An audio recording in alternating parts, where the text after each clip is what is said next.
শাসক দলের অন্তর্দ্বন্দ্ব চরমে। চরিলামে প্রাক্তন মণ্ডল সভাপতিকে মারধরের অভিযোগ, থানায় মামলা প্রস্তুতি। চরিলামে শাসক দলের অভ্যন্তরীণ কোন্দল ও ক্ষমতার দম্ভের চরম ছবি সামনে এলো।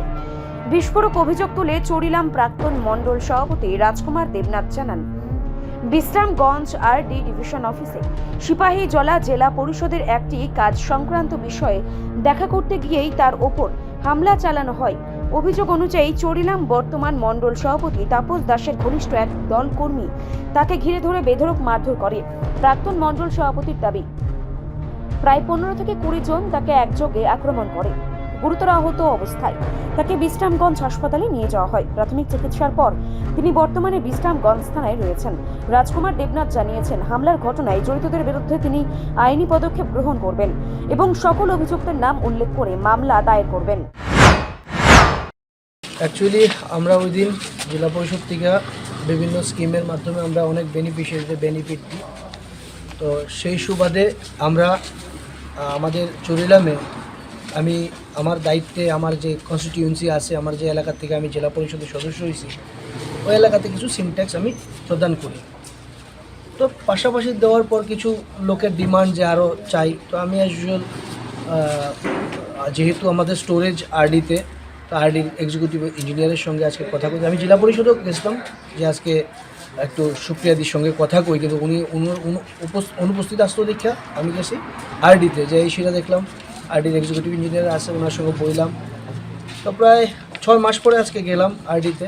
তো উনি কইতাছে একটু চা খেয়ে যান, তো বইলাম আমি ইউজুয়াল বই সেটা গল্প করতেছি। আমরা অন্যান্য ইঞ্জিনিয়ারও আসলো এখানে। সাডেনলি মণ্ডল সভাপতি তাপস দাস, আমাদের চরিলামের মণ্ডল সভাপতি তাপস দাস, প্রায় 15 থেকে 20 জন, বেশি বা কম হইতো না, রেয়াসিরা এক্সিকিউটিভের চেম্বারে ঢুকছে। ঢুকাশিরা তাপস দাস কইতেছে, বাইরো, এখান থেকে বাইরো। তো আমি তৎক্ষণাৎ হতভম্ব হয়ে গেছি, হঠাৎ করে তাপস দা লিগে এরকম কইতেছে। তো ইউজুয়াল আমি যখন দেখছি একটা বেগতিক সিচুয়েশন, আমি বাইরে গেছিলাম। ঠিক বাইরনের সময় দরজার বাইরে একটা পা, ভিতরে একটা পা, আমারে আনোয়ার হোসেন আড়ালিয়ার আপনারা আনোয়ার হোসেনকে ভালো করে চিনেন। কিছুদিন আগে উনি একজন কন্ট্রাক্টরের মারছে, বিভিন্ন ইস্যু তাইনের নাম আছে। 2019-এ আমাদের কার্যকর্তার মাথা ফাড়ে সেটা তাইনের ভাই দুজনই পলাতক ছিলেন। 2022-এ দীপরানা দেবনাথরে মারে সেটা উনি প্রায় 9 দিন 10 দিন জেল খাইতে আইছেন আনোয়ার হোসেন। উনার সঙ্গে আরও অনেকেই ছিলেন এখানে, আমি নামটি এখানে সব দিয়া দিছি। তো তৎক্ষণাৎ আমার ঘাড়ে ধরে সেটা ধাক্কা দিয়ে আমার ঘুষি দিচ্ছে, ঠিক মাথার এই জায়গাটা। তো আমি একা, আমার সঙ্গে আবুল কালাম দা গেছে, কিন্তু উনি আমার গাড়িতে ছিলেন। তো আমি আমি মাথাতে হাত দিয়ে আমি নাইমা গেছি, নামছি পরে আবুল কালাম দা কইতাছে, কী হয়েছে ভাই, চলো উপরে। তো আমি কইছি যাইলে একটা ঝামেলা হইব, কোনো দরকার নাই। আমি গাড়িটা ঘুরিয়ে জাস্ট আইতে আসি, নিচেও কয়েকজন লোক আসলো।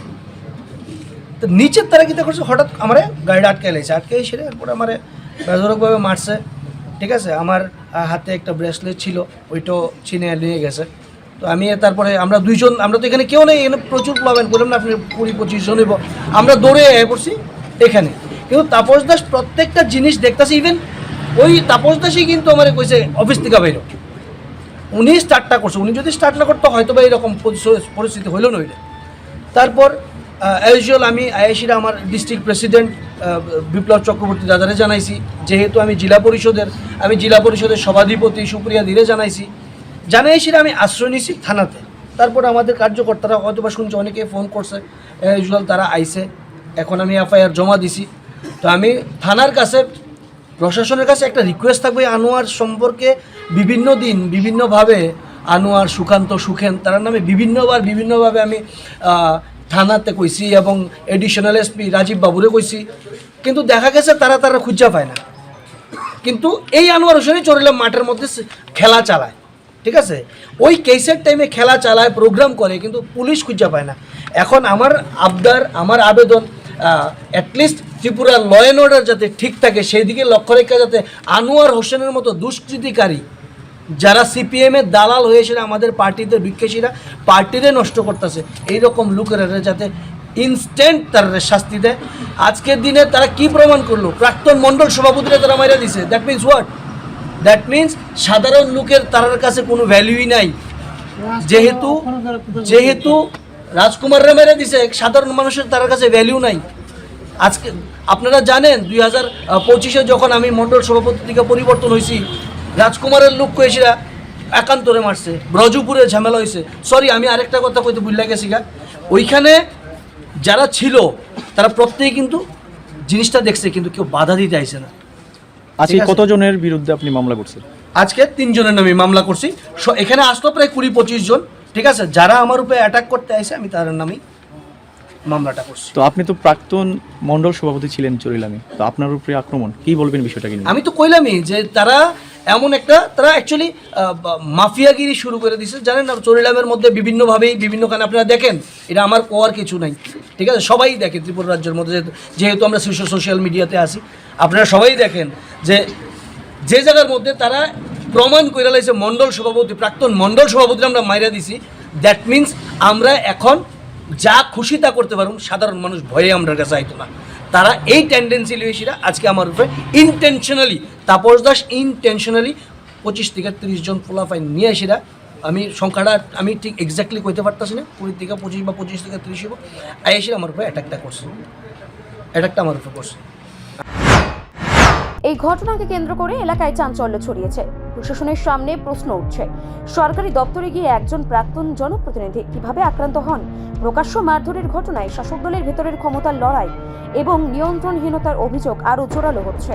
সাধারণ মানুষের মধ্যে আতঙ্ক বাড়ছে।